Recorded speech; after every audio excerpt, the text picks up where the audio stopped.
Morning, everyone. Welcome to this Carbon Trust webinar series. Thank you for joining. It's great to see so much interest in the series. So this webinar is focused on reviewing your public sector organisational net zero target. Just a quick bit of housekeeping before we get into the content itself. So this webinar will be recorded and you'll have access to the recording after the webinar has ended. So they'll all be uploaded to the Carbon Trust website, so you'll be able to access them on demand. There will be a Q&A at the end of the presentation. Our intention is to have about 45-50 minutes of content and then leave a fair amount of time, 10-15 minutes at the end for Q&A. If you could leave any questions that you do have in the Zoom Q&A chat function, then my colleague Hector will be moderating at the end of the session. So please do be posting in the Q&A as we go through the content. And there'll also be a short survey that will follow the webinar to gather your feedback. So thank you in advance for your engagement with that. So this webinar is one in a series of webinars that we're hosting in the Cities and Regions team at the Carbon Trust. So this is 2 of 6. You can see the remaining dates and subjects on the screen. So if any of those are of interest to you, then please do sign up for them. As I say, this is being recorded, as will all the others. So if you do miss them, then you'll be able to access them after time. Just very quickly on the Carbon Trust, so we're a mission-driven organisation. Our mission is to accelerate the move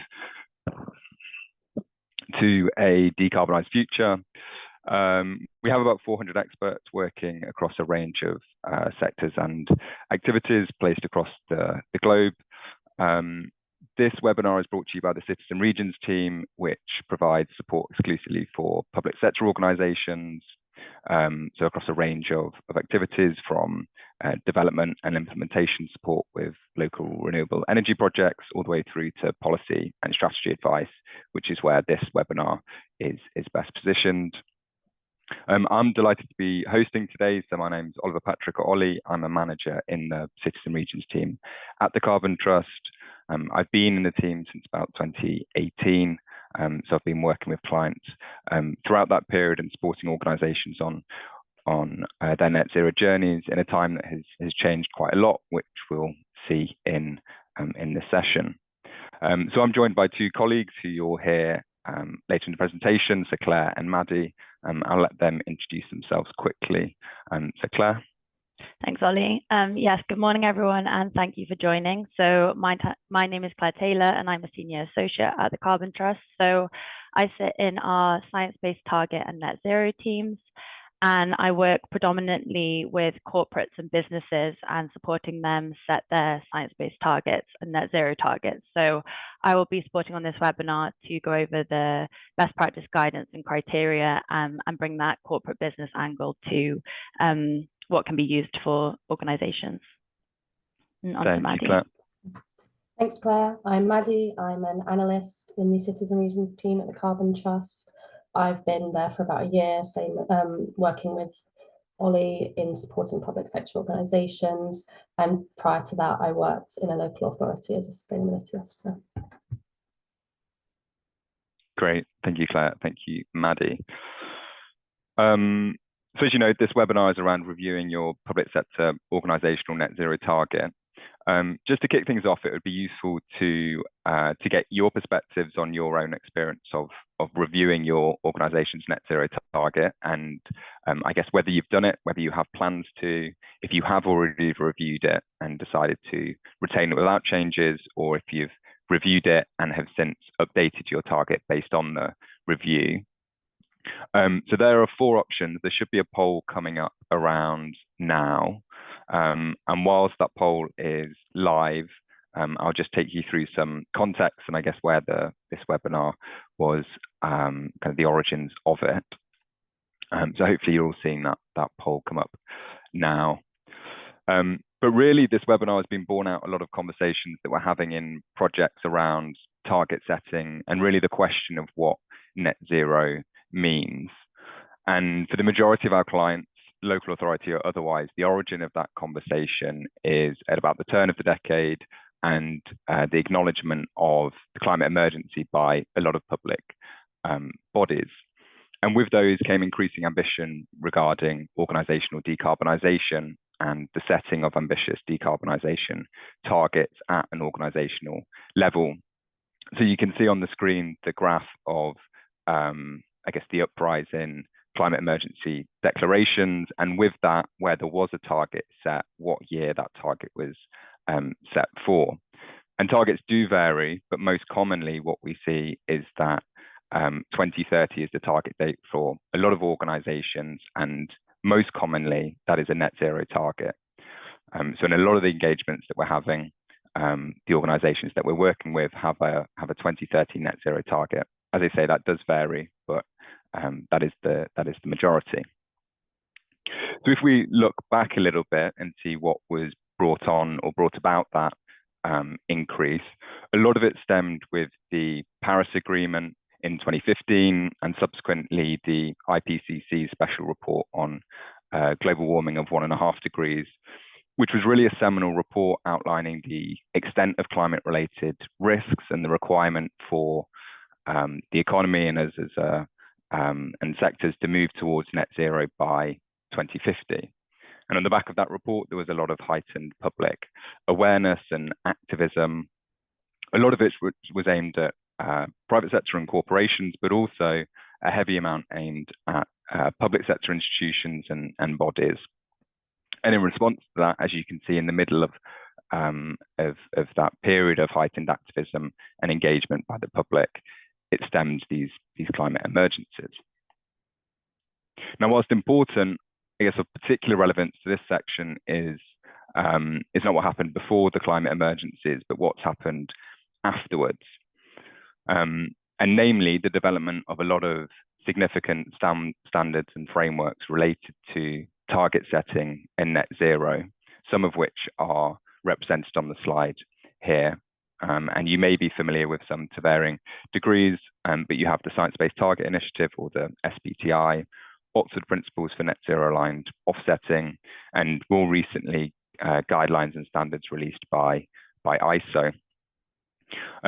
So this creates quite a complex landscape that can be challenging to navigate. And really the essence is that the conversation around net zero and what a net zero target means today is very different to the conversation that we were having back in 2019 and 2020, when a lot of these targets were set. And we're seeing that play out in interactions with on projects that we're working with, and clients trying to navigate this and understand how they position themselves in this changing environment. So that's the context of today's session. Interested at this point just to go to the poll to see what the results are and the distribution. So I guess the most popular answer is around we haven't reviewed our net zero target, but plan to before the target date. And then there's about a fifth of people split between haven't reviewed our target and currently have no plans to, reviewed our target and decided to retain, or have already reviewed and updated the target. So it's interesting to see that split. In terms of the aims of this session then, and the context that has been laid out, split into three parts. So firstly, we want to summarize best practice principles of target setting. And that's largely going to be through the standards and frameworks that I've just mentioned, and with a view of the private sector. A lot of them are designed for corporations. We're then going to look at how that all interacts with the public sector context and how to position yourself in amongst that. And then there's a bit of a spotlight on emissions modeling and how that can be used to support a lot of these conversations around target setting. As I say, we're aiming for 45-50 minutes of content and then hopefully Q&A at the end. So a reminder to get any questions that you do have in the Q&A function in Zoom. Okay, at that point, I will hand over to Claire to go through the first section of the webinar. Thanks, Ollie. So yes, like I said, I'll be going over it from a criteria and guidance kind of perspective. So we can start by going over the foundational principles of best practice target setting. These principles have been drawn on and developed by the Carbon Trust, and we use them to outline what credible and science-aligned emission reduction targets should look like. And these can be really good, useful, practical tools for organizations to use to assess against your own targets and your own climate strategies. So on the right-hand side, you'll see a series of guiding questions. These questions are designed to help organizations reflect on their current targets and identify areas of improvement. So we'll go through the questions one by one. So the first question to sort of ask yourself when looking and assessing your own target is, are we reducing emissions as a first priority before we consider offsets? And this is really important because it just ensures that the focus of the target is on real decarbonisation and that you're not relying on offsets to reach those deep emission reductions that are necessary for net zero. The next question is, are we accounting for all relevant and material emission sources, including indirect emissions in our value chain? So again, having comprehensive coverage across your value chain when it comes to your target is really important, and it's essential for actually having that meaningful net zero target in the long term. The next one is, have we got a fixed reduction target and how will we offset the remaining emissions? So again, a clear reduction pathway should be in place with a strategy for responsibly addressing those residual emissions. So looking ahead and thinking, when we get to that net zero year, what are we going to do with those remaining emissions that we haven't offset yet? The next one is our target pathway based on a robust and independent assessment of science? And is that associated with a global temperature goal? So looking at, does your target align with remaining within a 1.5 degree world or society, or a well below 2 degree world or society, and looking at how it fits into a credible global relevance when it comes to target setting. The next question that's good to ask is, do we have an interim target or a near-term target? And that's to ensure that you're on track and not deviating too far from your net zero goal. It's good for tracking progress and also for tracking momentum. And then the final question to ask is, does the target follow the SBTi or ISO guidelines to aid consistency and comparability? So I think when it comes to things being replicable, things being transparent, following these pre-established guidelines is really helpful because you can properly see how you're measuring up against other organizations and how you're doing in the wider picture. But whereas when there's not like a uniform guideline followed, it's difficult to see how you measure up against other people that may be setting net zero targets. On to the next slide, please, Ollie. Yes, so before we dive into the detail and the development of the SBTi, like Ollie sort of went over earlier, it's important to address the broader context and how this all started to come about. So in June 2019, the UK set its net zero emissions by 2050 target.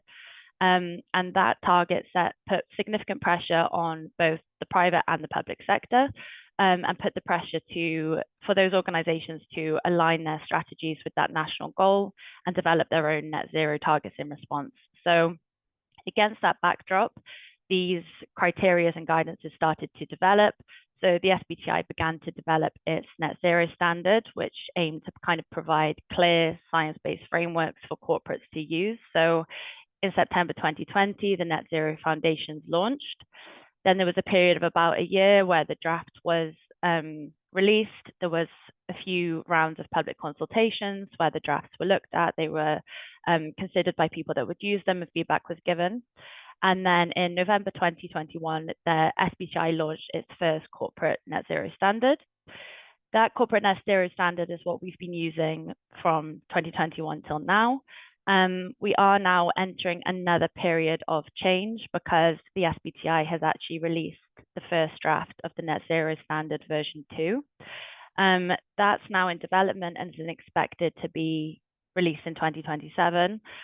So we'll go over that later in the presentation of what we expect that to look like and how that might impact current net zero targets.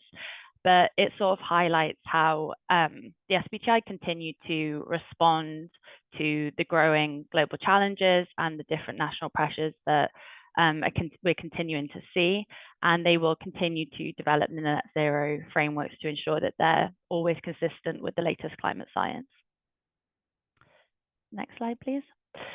So this slide builds directly on the principles that we introduced earlier. So on the left, you can see the same 6 guiding questions from slide 1. And like I said, these are designed to help organizations assess where they currently sit when it comes to best practice. And then on the right, we've paired each of these questions with the corresponding SBTi best practice answer. So if you were to answer these perfectly aligned with the SBTi criteria and guidance, this is sort of what your answers would be. So again, we'll go through them one by one. So firstly, are we reducing emissions as a first priority before offsetting? So the SBTi has really clear guidance on this, and it's just that the use of offsets is not counted as reductions towards the target. So no offsets can be counted until you've reached that deep decarbonisation first. Are we accounting for all relevant and material emission sources, including indirect emissions in our value chain? So again, the SBTi has very clear guidance on this, and this is that net zero targets must cover 90% of the organization's scope 1 and 2 emissions and 90% of the organization's scope 3 emissions. So the boundary is very clear, and it's the same for all organizations that want to set targets against the SBTi. Do we have fixed reduction target, and how will we offset the remaining emissions? So again, clear guidance on this, which is that all emissions from the baseline to the target year under a net zero target have to be reduced by 90%. And that net zero year can be no later than 2050. The remaining 10% of emissions can be neutralized, and we'll go over the type of neutralization and offset that are accepted by the SBTi in the next slide. But there's a clear plan on how that will happen and how those emissions will be offset, but it's a strict boundary of the percentage of your total footprint that can be offset. Is our target pathway based on a robust and independent assessment of science, such as limiting warming to 1.5? So again, the guidance on this is quite clear. The SBTi sets everything based on the IPCC. It only allows targets that are in line with a 1.5 degree, limiting warming to a 1.5 degree by your net zero year for scope 1 and 2. That's mandatory. There's no option to do anything else. For scope 3 and the nuances of scope 3 are considered a bit more, so there's a little bit more wiggle room. So for scope 3, you can have a target that's either aligned to well below 2 degree or to 1.5. They recommend 1.5 as the most ambitious option, but there is a little bit more lenience there. Do we have an interim or near-term target to keep us on track to our net zero year? So again, a near-term target is mandatory with the SBTi. So the way that the net zero targets work under the SBTi guidance is you have a near-term target and you have a long-term target, and those two targets combined make up your net zero target. So you have to set one, and it has to be between 5 and 10 years from the date you submit or set your target. So again, they have quite clear and strict guidelines on what they'll accept for that. And then does the target follow guidelines to aid consistency? So the SBTi ensure that all organizations or businesses setting against their guidance are using the latest method. They also have guardrails in place to ensure that after certain periods of time, companies that already have submitted targets have to basically go back and recalculate based on the most recent guidance. So you can have confidence that all companies that are submitted are following the same guidance as you, which is really good for transparency and for comparability between other different organizations' targets. On to the next slide.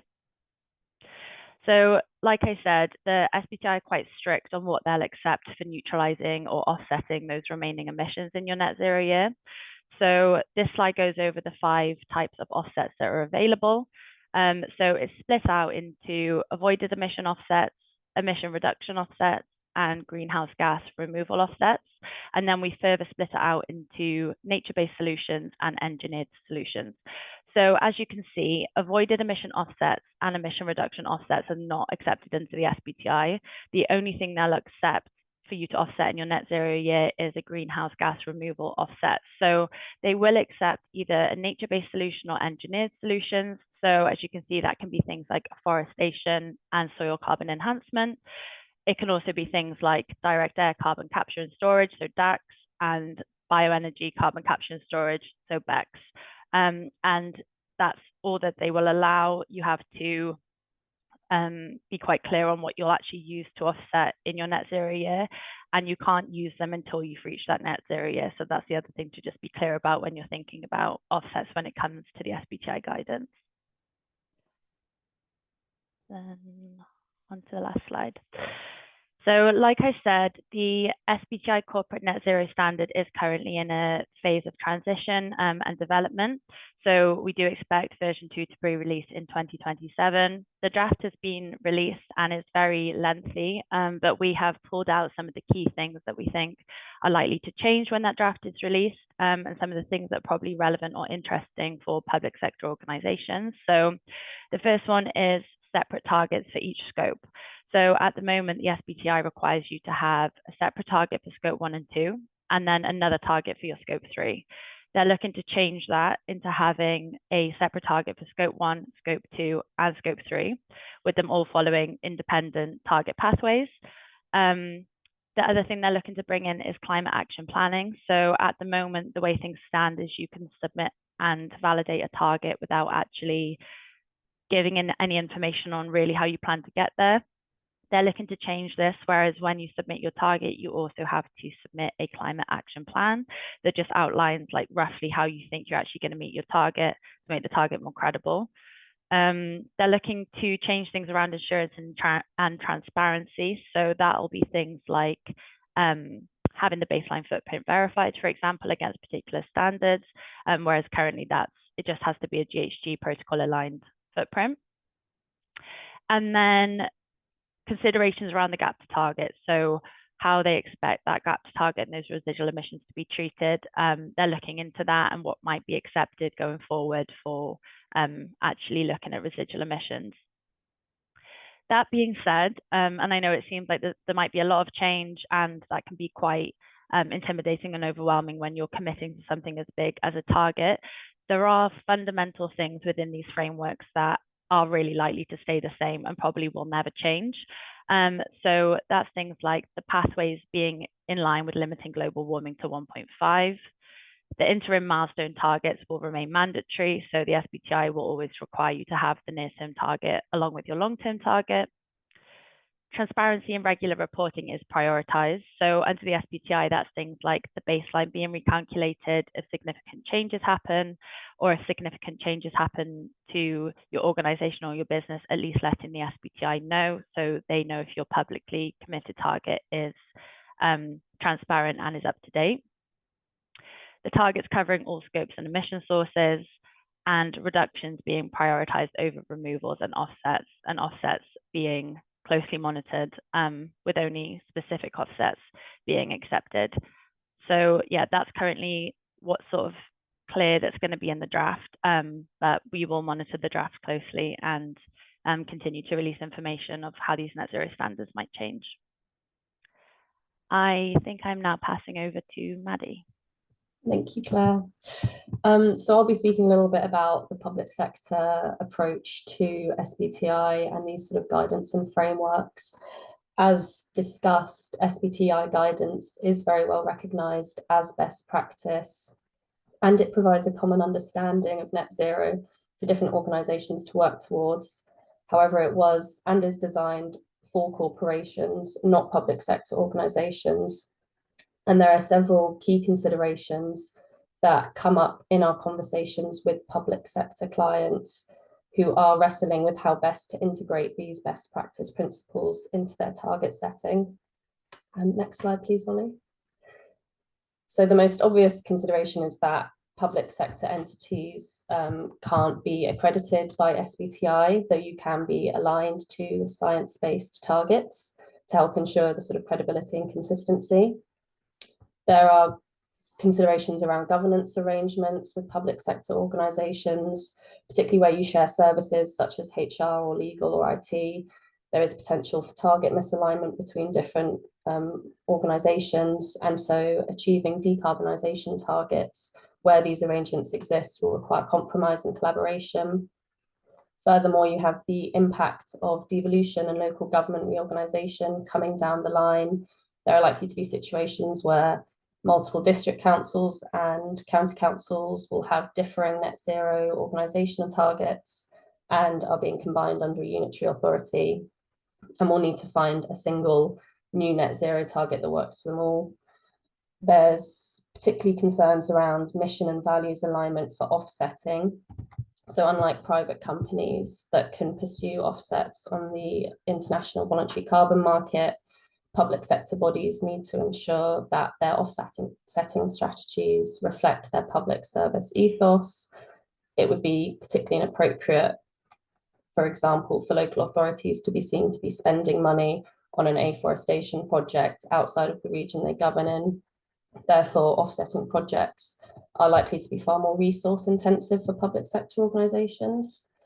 And there are also specific financial and resource constraints for public sector organisations. You cannot always reinvest savings from energy efficiency projects, for example, nor realise the same financial uplifts of decarbonisation initiatives such as renewable energy generation due to various restrictions on profit making. Next slide, please, Ollie. Further considerations for public sector organisations is that you sort of have to balance the expectation to set ambitious targets and demonstrate leadership in climate action, serving as a role model for other sectors. But on the other hand, you face specific risks if you fail to reach targets concerning political consequences and loss of public trust. Furthermore, relatively short political cycles have the potential to significantly impact the continuity of long-term priorities and funding.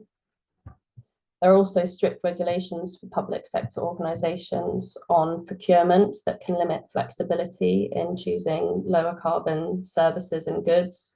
This is particularly important given that purchased goods and services are likely the most material emission category for a public sector organisation.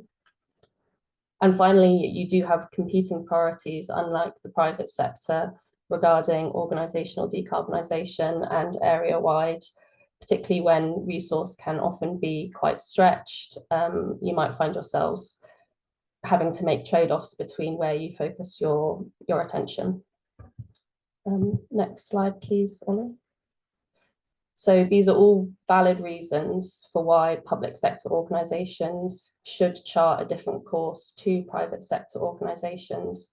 And they're good reasons for why absolute alignment isn't always appropriate.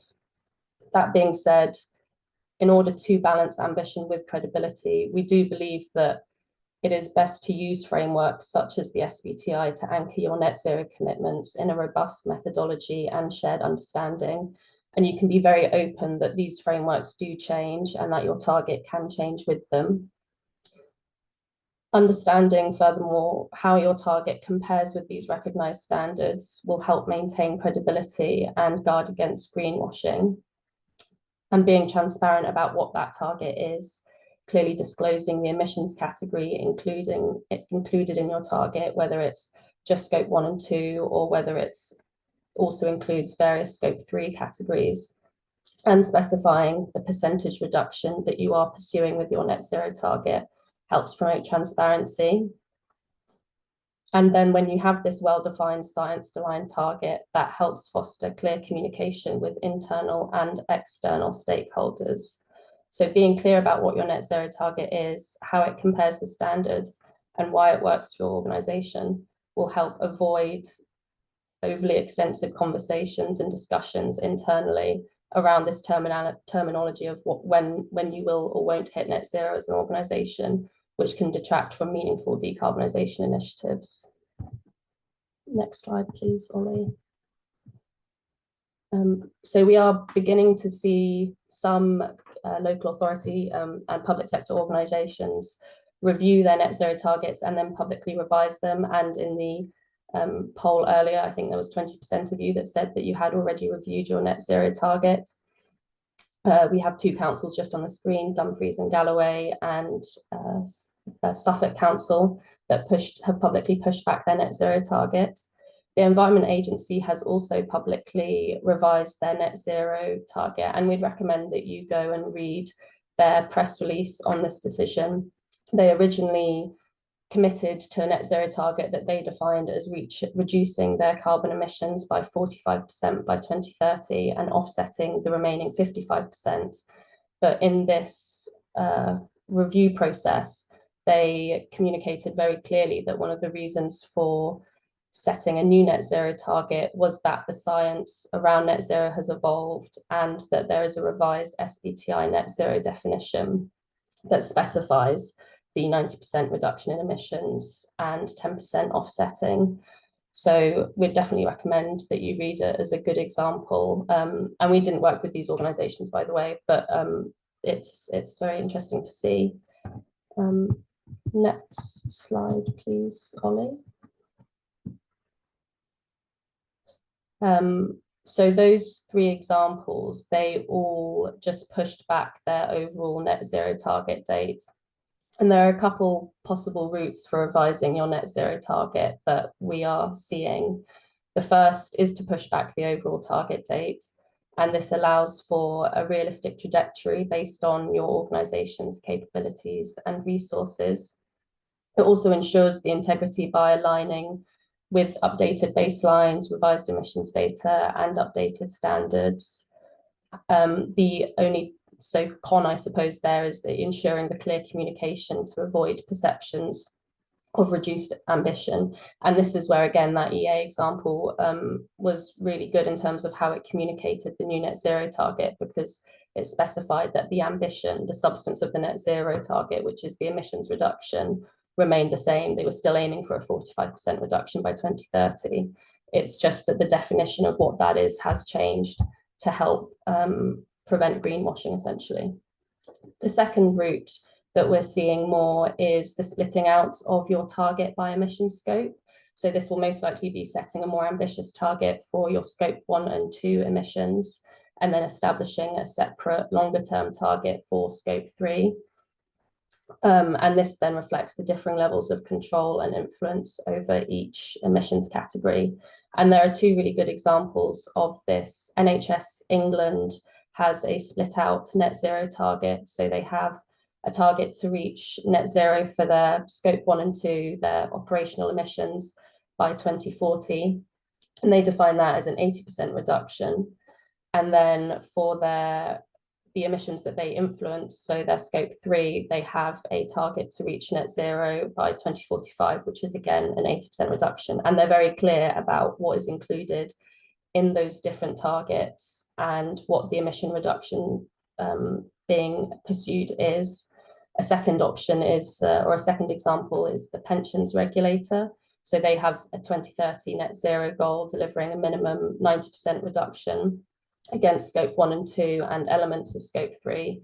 And then they have a 2050 net zero goal for delivering a minimum 90% reduction against all emission categories. So those are the two of the possible routes that we're seeing as public sector organisations are beginning to revise their net zero targets. And now I think I hand over to Ollie. Thanks, Maddie. So yeah, I guess a term often used with target setting is that, and Maddie used it around balancing ambition with credibility, but that term in itself is actually quite hard to pin down, and it's very context dependent on your organisation. So what is ambitious and what is credible will vary significantly from organisation to organisation. And target setting and ultimately deciding on what that balance is interacts with a lot of activities.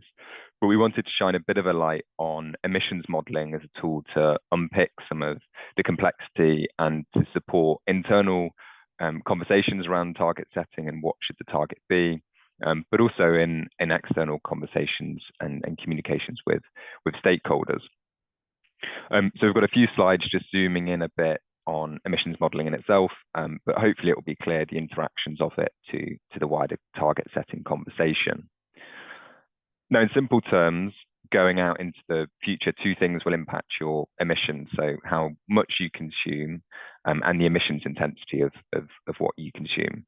And emissions modelling, the crux of it is basically trying to predict how these things will change, both based on things that your organization are doing, but also wider societal and sectoral change.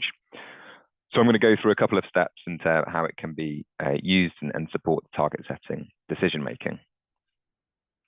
Now, the first step is just to identify the things that will change for each emission source between now and your target year. And as I say, this can include things that are within your organization's own power, and if you've got an action plan, what's included within that action plan, and also the things that will happen regardless of what your organization is doing. We call this a business as usual. Now, most, I guess instinctively, direct organizational interventions are the most obvious things that will happen between now and 2030. So for example, with your transport, you may be replacing your fleet, and internal combustion engine vehicles might be being replaced with electric vehicles, or in your buildings, replacing gas boilers with heat pumps, energy efficiency and management, etc. All of these things are quite well known, well understood, relatively easy to identify and quantify elements of what your organization is doing. And business as usual can feel a little bit more abstract, but can have really large implications on your organization's emissions profile into the future. And it's important to ask yourself some of these questions when you are looking out into the future to try and determine where your emissions will eventually lie. So things like, will population or demographic changes impact how we deliver our services? Or can technological improvements improve, or can be expected to improve, the efficiency of our operations? And they're not always easy questions to answer, but I think they are important questions to pose nonetheless. And where there are obvious and material changes that you can expect, trying to pin some numbers and quantify them is a worthwhile activity. And I'll get into how some of that can be done in future slides. Now, as with footprinting, data availability and that quantification and pinning numbers to it is often easier, and the data quality is better for scope 1 and 2 emission sources than it is for scope 3. But that definitely doesn't preclude scope 3 emission sources from being included within this same logic and framework. So, for example, with employee commuting, you'll be aware that there's a national trend towards the uptake of electric vehicles. So outside of your own organization, your colleagues will be replacing their own personal vehicles at some point between now and 2030, say, and it's likely that some of those will be electric vehicles. So if your commuting footprint contains a lot of vehicle mileage, it can be reasonably expected that some of that will be transitioned to electric vehicles, and you'll see a reduction.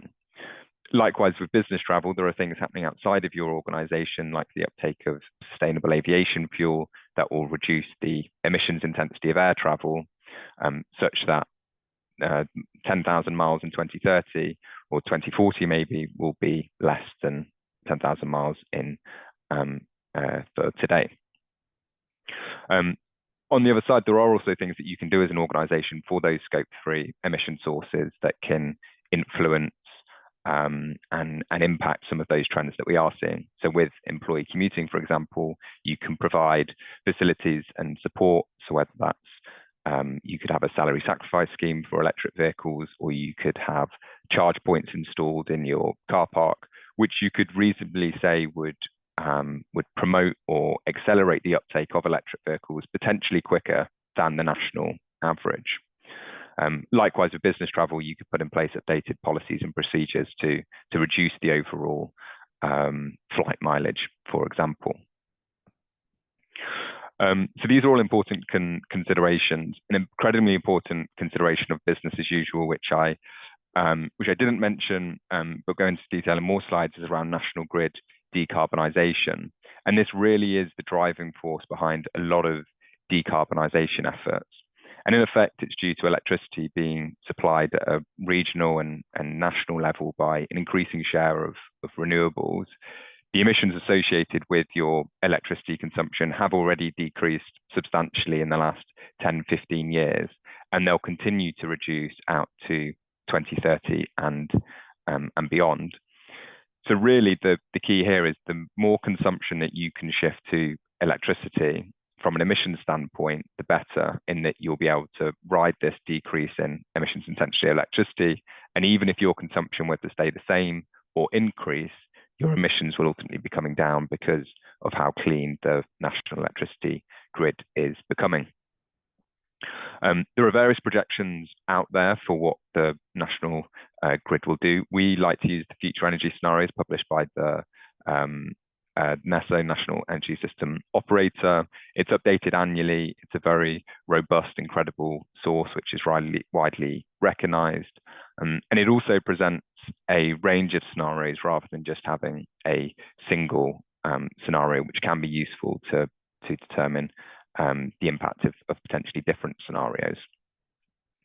But even in the most conservative forecast from that future energy scenarios, the emissions intensity of the national electricity grid is expected to decrease by about a third by 2030, and increasing all the way to 74% by 2050, both of those relative to 2024.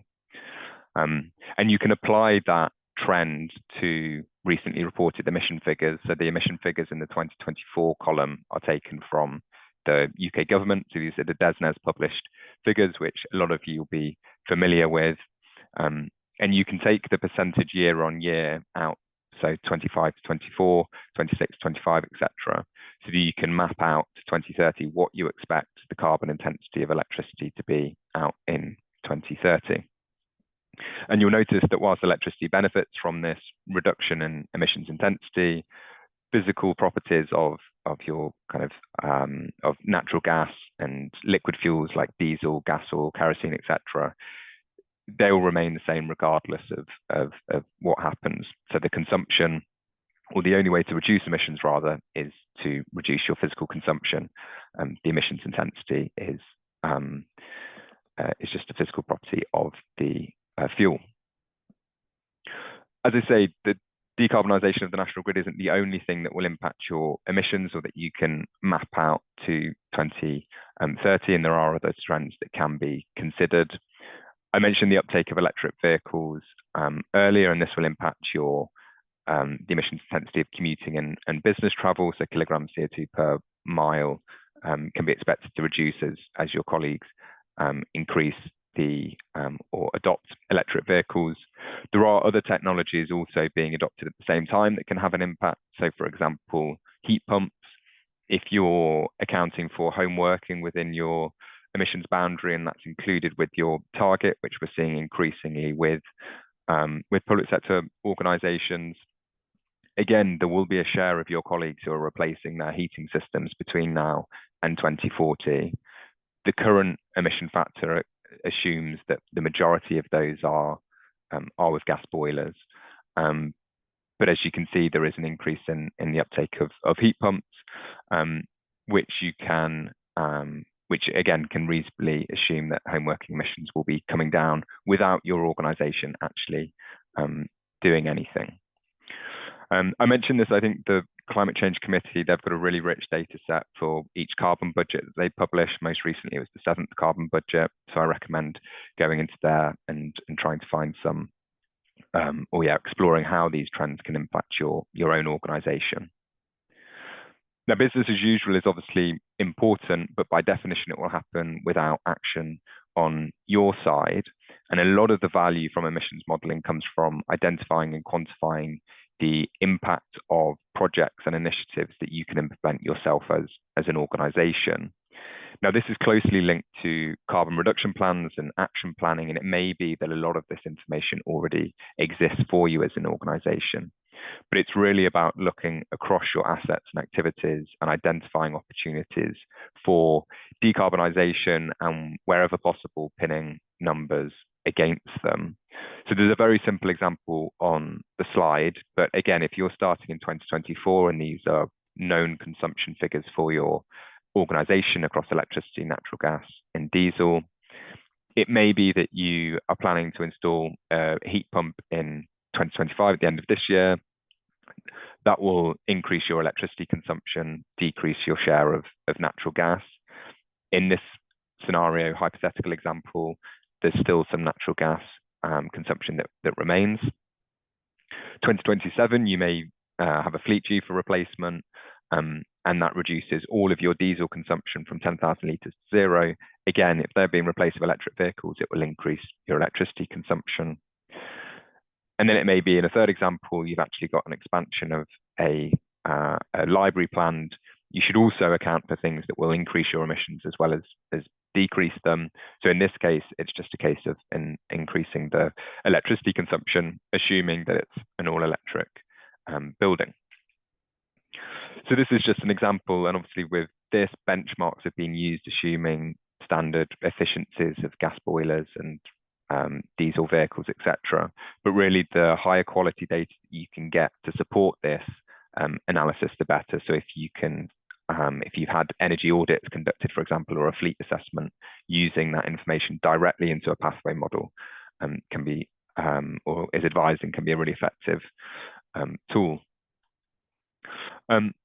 The next step is ultimately to combine the impacts of what your consumption at an organization is doing and the emissions intensity together. And this is very similar to just a normal footprinting exercise in that it's a multiplication of consumption and activity data with an emissions factor in each of the relevant years.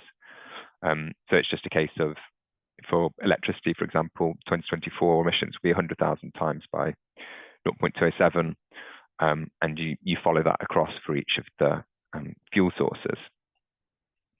And really, I recognize there's a lot of numbers, but the key thing here is just showing that how that will, or with all of that information, you can see what your emissions will be looking like out to 2030. So you can see with this, for example, in 2025, your heat pump is installed and that significantly reduces natural gas demand, followed by fleet electrification in 2027, and then the library opening. And when you combine all of these things together, you can feasibly see what your emissions in 2030 will look like relative to the present day, or 2024. And in this scenario, they're reducing by about 40%.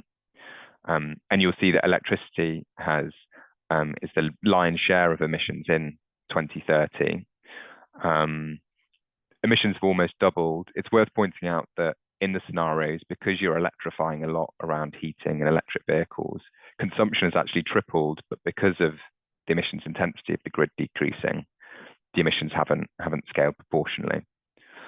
One thing that I want to impress, and a really important feature of emissions projections, is not to just have one projection and take it as gospel, but really present a range of scenarios and consider different scenarios. So you'll have noticed in the previous example that it used the most conservative projection from future energy scenarios, so the top line. But it looks very different if then you take the most optimistic example or scenario for emissions intensity. And without doing anything different in the scenario, but just assuming a different grid factor, you can see that it makes a really large difference. So you go from a 40% reduction to a 74% reduction in 2030.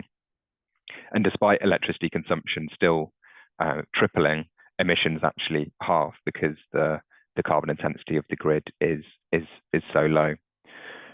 And that's just one example with grid decarbonisation, but it's also important to consider other scenarios that could exist. So for example, with electric vehicles, if there are any, in this case, it's completely, or diesel is completely gone, it's assumed that all the fleet will go to electric vehicles. But it might be worth having some sensitivity analysis on that and determining if there are still some vehicles with diesel left over, etc. So it really is about playing around with the scenarios and understanding what the range of potential options should do, rather than just pinning everything on one scenario. So this is just a bit of a summary slide and combining those steps together. I hope that illustrates how emissions modelling can be used to inform target setting and to aid a lot of these internal conversations around the balance of ambition and credibility. And I think the real value with emissions modelling comes from understanding the dependencies of successfully achieving your target. And if you do have a 90% reduction for scope 1 and 2, it can really illuminate what is needed to happen for that to be achieved. And not least what you have to do as an organisation, but also external dependencies of things like the national grid. And it will also allow you, when you do get to target date, to look back at when you set it with conviction and explain any differences that have happened. So it may be that there is a credible scenario for the electricity grid to decarbonise, and it didn't quite get there by 2030. So it can also, having that solid foundation and understanding what the dependencies are allows that retrospective look back. Just a final slide then and a summary before we get to the Q&A. I think wrapping all of this together, hopefully that's been, it's kind of flowed together, but really the essence is there are recognised standards and frameworks related to decarbonisation target setting. And in all our conversations with public sector clients, we do advise that it is really important to be aware of how your organisation's target interacts with them. They will be recognised by external stakeholders increasingly. So being able to talk to them and explain any differences that do exist between the SBTI and your own organisation's target is really important. But at the same time, recognition does not require absolute alignment. And Maddie outlined many valid reasons why public sector organisations should chart a different course to private sector organisations. Increasingly, reflecting all of this, organisations are reviewing 2030 net zero commitments. And we do heavily emphasize that this can be done in a credible manner that retains ambition, and it doesn't have to be seen as something that is, I guess, diluting or watering down of ambition. And we're expecting to see a significant increase in people reviewing their targets. And finally, emissions modelling is an important tool to support that robust and credible target setting. And just on the right, in terms of how we're helping to support clients on this journey, I think it's across the full suite of things around evaluating the alignment of recognised standards, supporting communication pieces with internal and external stakeholders, helping you identify and quantify the impact of projects that will impact your emissions out into the future, both that business as usual and what's happening as an organisation, and then combining that all together into these emission projection scenarios, or if you have your own, also appraising and working with you to appraise the projection that you've developed. So we're slightly over the time, apologies for that, but we have got 7 minutes for Q&A. I will say that if there are lots of questions, then we can take some offline and follow up with responses. I haven't been tracking the questions that have come through, so I'm going to look to Hector to come on mic and ask them, assuming we have some. Yes, we do. Thank you, everyone, for you presenting, and thank you, everyone who's joined, who's been actively contributing in the Q&A. A reminder, if you want to submit any questions, the Q&A function at the bottom of your screen. So I think we'll take this first one for you, Claire. There's still confusion as to whether we are aiming for net zero or carbon neutral, as both are often communicated. What exactly are the differences between these, and is there one that is better than the other? Mm-hmm. So, I mean, under the SBTI definition of net zero, like I mentioned earlier, the main thing is the deep reduction by your net zero year of 90%. So you have to reduce your emissions from your baseline to your net zero year by that fixed 90%, and then you can only offset and neutralize the remaining 10%. And they're quite strict boundaries that exist. Within carbon neutrality, it's more about balancing emissions by offsetting them. So the deep reduction required is often not there, although it does encourage, a lot of the carbon neutrality frameworks do encourage reductions. The fixed percentage reduction is not required. So from that standpoint, net zero is a more ambitious, more robust target because you're actually reducing your emissions rather than just offsetting and neutralizing them. The types of offsets that are accepted between net zero and carbon neutrality are also different. So like I went over in my slide, for net zero, it's only carbon removals that will be accepted, whereas for neutrality, you can use things like avoided emissions or emission reductions. So again, the actual offset that's accepted is less robust under carbon neutrality. So again, kind of brings you back to net zero being a more ambitious and more robust framework, especially if you follow the SBTi guidance on that. Great, thank you. This second question for you, Ollie. A lot of public sector organisations have set targets for 2030. Do you believe that this is doable? Yeah, I mean, I guess this gets to the crux of a lot of the presentation, and I mean, it will vary a lot depending on the organisation and the makeup of it. And as I say, there is a lot of context here. I would say that by the, I guess, quote unquote, by the book, and if you are following SBTi and the guidelines that exist and the, I guess, the prescriptive level that Claire outlined around what actually net zero means to be able to claim net zero as an organization, because you need to include all of your emission sources, and a lot of those emission sources rely outside of your organization and the things that you buy and the services that you procure, and all of that has to be reduced by 90% before you can claim that net zero status. I would say that there isn't an organization that I can recollect working with where really that is a viable or credible target, in that it will require a lot of other things outside of your own organization. So even if you electrify everything within your power, electric vehicles, heat pumps in every building, because not everyone you're engaging with will be doing that at the same pace, it creates a lot of problems with net zero and the 2030 timeline.